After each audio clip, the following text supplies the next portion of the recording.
worried that the wind will die down. I'll ascend maybe midway up, and then it'll pick up again, and then I'll just be hanging out, swinging, and it could get a little scary.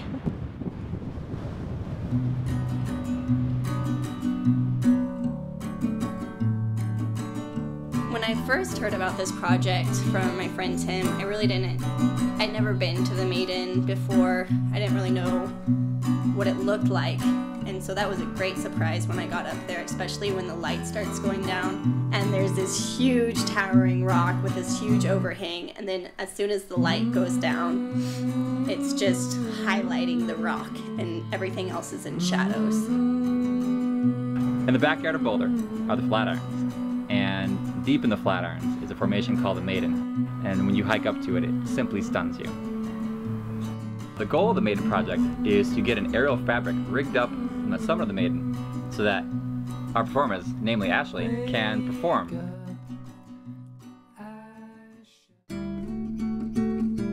This project all began about a week ago. We first started in the gym, just practicing getting from harness to fabric to out of the harness to working on the fabric and then getting the harness back on. That's going to be the hardest transitions because once I'm out of the harness, all I'm relying on is the fabric. We've been up here quite a bit, hiking up and stashing stuff. I was talking to Ashley about it a few months ago, and Ashley jumped all over it. In this project, there are a few risks. I know fabric very well, but I feel like the biggest challenge is going to be the mental aspect of it.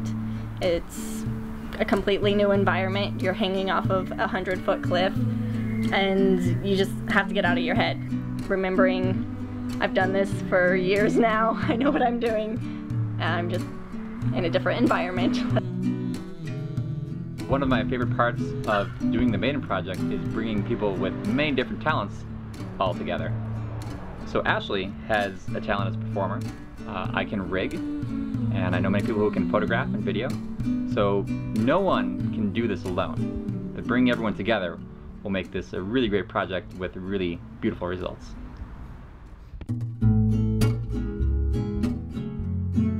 Today we're going up to the Maiden. It'll be my first time. We're gonna try and get up there while it's still light out. We have a few hours. We're going to rig the fabric, try ascending, try getting on the fabric, see how it goes. So I'm climbing to the crow's nest, and then you will meet me at the crow's nest.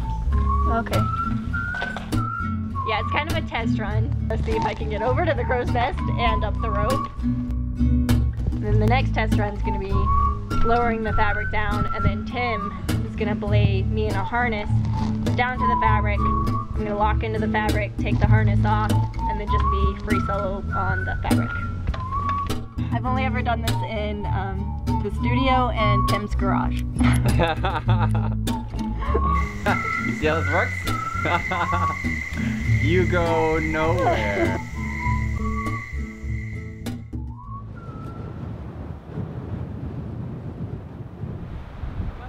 The weather? Not looking great.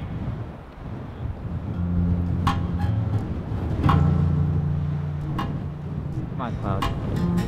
Don't do that, Cloud.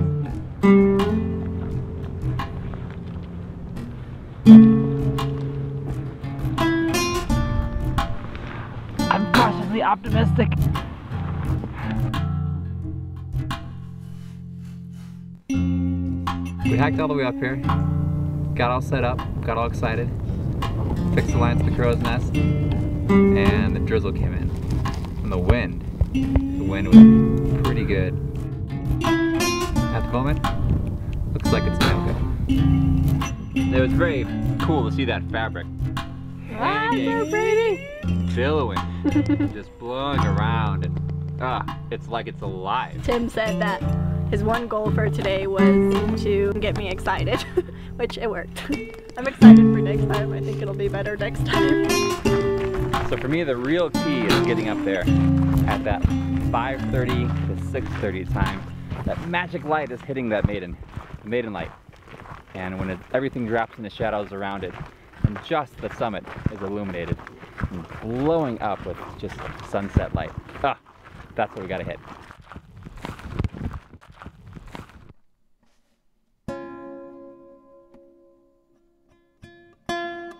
Months of planning and weeks of hiking and hours of pumping loads have finally led to today. We shoot today, hopefully. There's that light we want. Yep. Oh man, just blows up that face. Clouds moving off in the distance. Everyone's feeling very psyched, very excited. So kind of get everything prepared. Gonna get the ropes up there, fix a line, hope for the best.